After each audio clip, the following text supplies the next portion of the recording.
All right, everybody. I want to talk to you a little bit about a tree diagram, and then what we're going to do is walk into the problem. So I give you an example. I'm going to go ahead and make this big.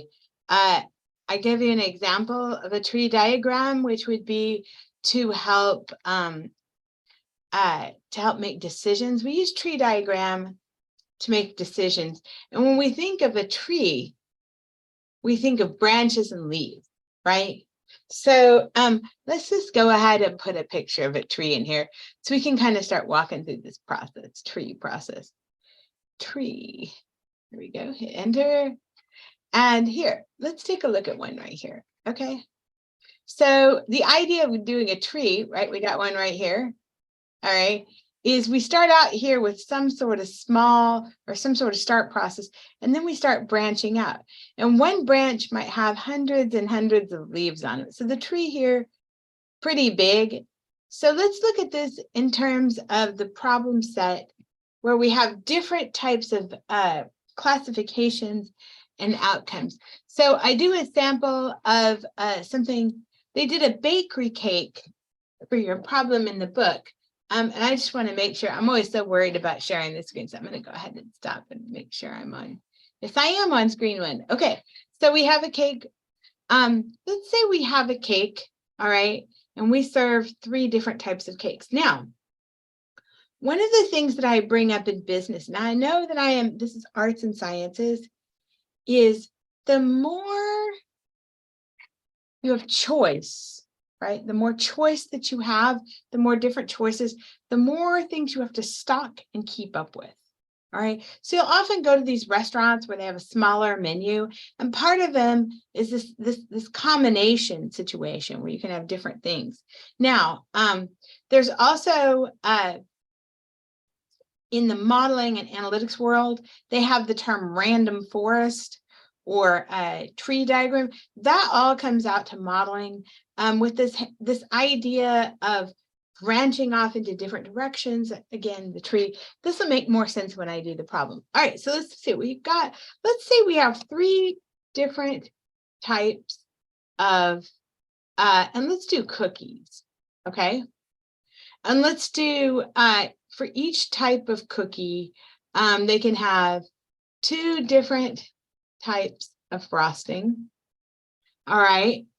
And each cookie can either be, once we have it, the frosting, they can be decorated 2 different types of decoration. Let's say one with sprinkles and frosting, one frosting only, okay? So what we're going to do is try to map out with an organized list. So let's give our cookies types of cookies. So let's go ahead, start. So we got 3 cookies. Let's do peanut butter, sugar, and chocolate chip. All right, and I'm just going to go ahead and put this over here at the left and make it nice and pretty. Let's make a little line under it so we can see it very well. All right, so now, actually, I want to go ahead and just, yeah, there we go. All right, so we have 3 different types of cookies, and now we've got 2 different types of frosting. Let's do 2 frostings, and let's just do vanilla and chocolate. Okay, and I'm stretching. I haven't had a cookie in a minute. Kind of vegan, so this might be out of my wheelhouse, but I'll definitely give it a shot. And then the decorations, we've got two decorations. All right, 2 decorations. Oops, put this over here on the back. All right, so again, what we're doing is looking at setting up a list. We'll go in here, underline this. All right, so the decorations, we're going to have sprinkles and frosting only, or let's call this no sprinkles. Okay, so now what we're going to do is we're going to go in to make our ordered list. That's the first thing we can do. We're going to start out with the classification. All right, so we have 3 different types of classification: peanut butter, sugar, chocolate chip. All right, So within the peanut butter tree, or within the peanut butter part, peanut butter, we have 3 different types of things we can do. All right. We could do this right here. We could do 2 different types of frostings. And I'll put these here. And then from the frosting, we can have vanilla. Let's just go ahead and put this up here. We can have vanilla sprinkles, no sprinkles. And I'm not drawing the lines. You can draw the little lines. It's a little bit tougher. I might put them in at the end. And then with chocolate, we can have sprinkles,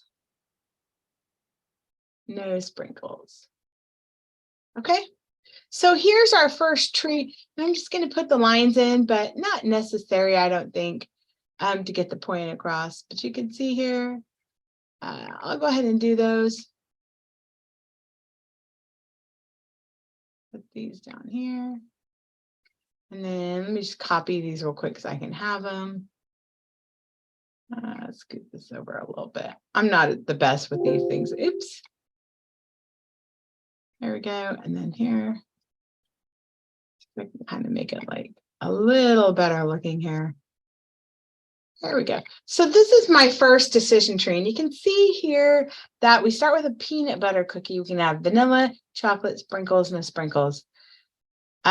Sprinkles, no sprinkles. So what we have here for the organized list, and I'm not going to make one for everyone. It'll take all afternoon just to get you all started on this problem. But I want you to think in terms of, and I'm going to go ahead and put this one here too. Maybe scoot these over a little bit. It's kind of hard to make these little lines. There we go. I want you all to think in terms of, you know, what questions is this answering? So when I make an organized list, I'm just simply going to take all the different peanut butter combinations. I'm going to list them out. I can go peanut butter, and I'm going to put in cookie, frosting, and decor. All right, so my cookie is peanut butter. Let's scoot this out. Tree diagrams are super fun. Frosting, I can have vanilla, and I can have sprinkles. And I can just hit copy, Control C, Control V. I can have no sprinkles. All right. And then my third cookie situation is I can go chocolate. And then the same thing, sprinkles, no sprinkles. All right. So I go through for the ordered list. All you need to do is create your chart and do this for every type of cookie. You'll do one for sugar. You'll start for chocolate chips. You'll do the same thing for sugar. You'll bring it down here and then fill in the instances right here. And I'm just kind of copying these over. And then from here, you'll do the same thing for chocolate chip.